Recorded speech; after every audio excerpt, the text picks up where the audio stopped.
I er startende. Ja. Meningen med det her er, at vi skal prøve at måle barium 137 henfaldstid. Og som I så sidste gang, så kan jeg jo ikke rigtig måle noget på en cesiumkilde med en halveringstid på 7, 28, 29, 30 år. Det kan jeg jo ikke. Til gengæld så ved jeg, at cesium henfalder til barium, og når den henfalder, så er barium ikke bare barium, det er barium exciteret, som så henfalder. Den har en kort halveringstid.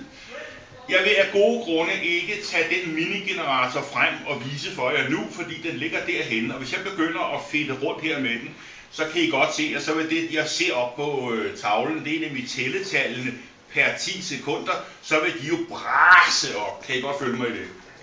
Og når jeg har sat den i gang her, så er det for at få et indtryk af baggrundsstrålingen. Jeg har lagt minigeneratoren og alt andet radioaktivt, bortset fra mig og jer. Det har jeg lagt væk. Og om et øjeblik, så vil den forhåbentlig stoppe. Den er stoppet. Og nu har vi herhenne, den vil jeg gemme. Der har vi så forskellige, I kan se, at der kommer vi hernede, var I oppe på 6 tællinger i 10 sekunder, 5 tællinger, vi er helt nede på 1 tælling per 10 sekunder. Kunne man forestille sig, at man kunne tage gennemsnittet af det? Yes. Så det første jeg gør, det er lige, at jeg tager og gemmer denne her. Og den hedder så baggrund, og vi gemmer den i skrivebordet.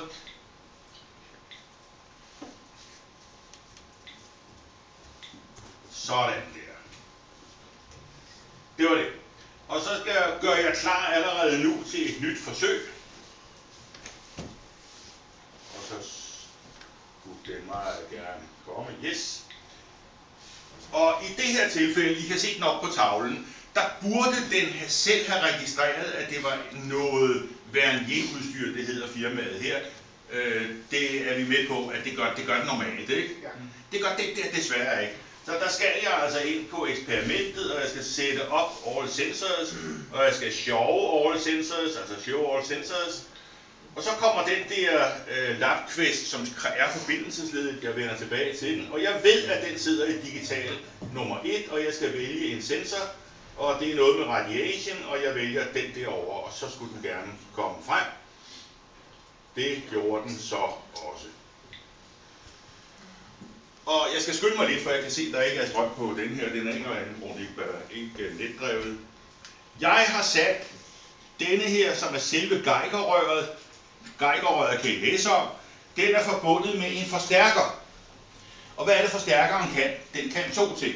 Den kan for det første forsyne selve Geigerrøret med en høj spænding, og det er omkring 500 volt. Det er den spænding, der er imellem midtertråden og kappen. Kan I huske, jeg fortalte om det? Og det skal den jo have. Der skal være spænding, ellers kan den ikke ionisere noget som helst.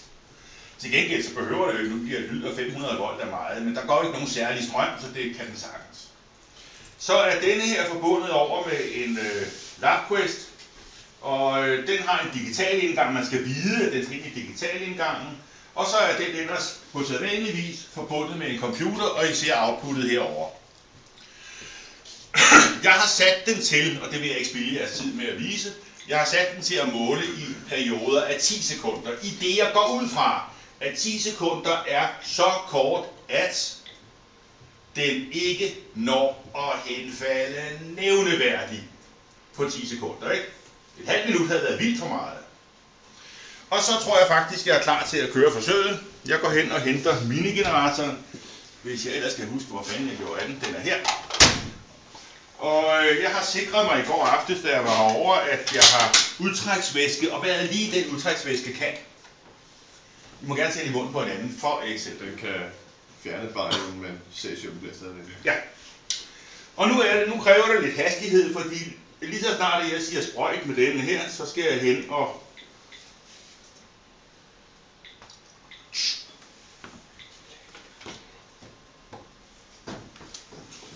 så kører vi.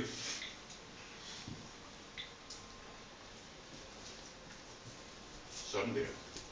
Og jeg kan allerede nu se, at der er noget, der ikke helt går, som det skal. Ja, det er ikke sådan en mælkevæske.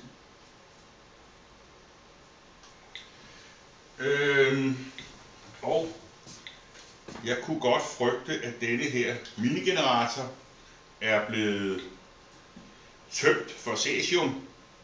Det kan jo ikke være halveringstiden. Hvor meget var halveringstiden var? 27 år, ikke? Så ja, det der, det er simpelthen alt for lidt. Så der er en eller anden grund til, at denne her ikke lader sig skylle ud længere. Der er en fejl ved den. Jeg vil gætte på, at den er gået i stykker, og den er, at der ikke længere er noget cesium i den. Så jeg tror, vi stopper forsøget. Jeg gentager den lige med en anden en om et øjeblik, og I må gerne stoppe optagelsen.